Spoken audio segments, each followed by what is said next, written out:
In this video, we're going to discuss the 5 GenderMag cognitive style facets, and we're also going to take a look at some possible facet values for each one.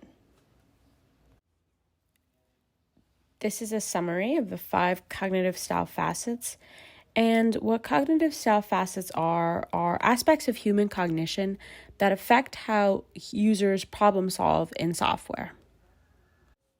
In GenderMag, we have 5 such aspects: motivations, information processing style, computer self-efficacy, attitude towards risk, and learning styles. The first facet we list on how human cognition can affect problem solving are motivations. What is the user's motivation for using the software? Are they tech interested or task interested? Meaning, on one end, you could have a user that uses technology to complete tasks and are more task oriented, or they're more interested in the technology itself and want to tinker around with the technology and don't necessarily worry about breaking the tech. The second facet is information processing style. So, information processing style is how a user will gather information about the software they're working with, and the two end values for this facet tends to be a more comprehensive learning style at one end and having a more selective learning style on the other end. So a person with a more comprehensive learning style might want to understand all the details and get a bigger picture of the overall structure before taking any actions with the software, whereas someone with a more selective learning style might take an action as soon as they detect that something will work with the software.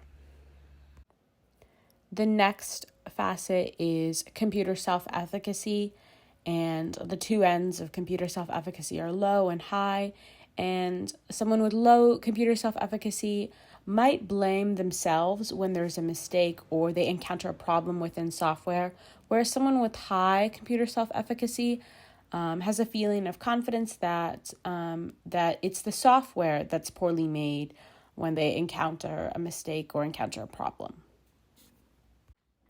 The next facet we have is attitude towards risk.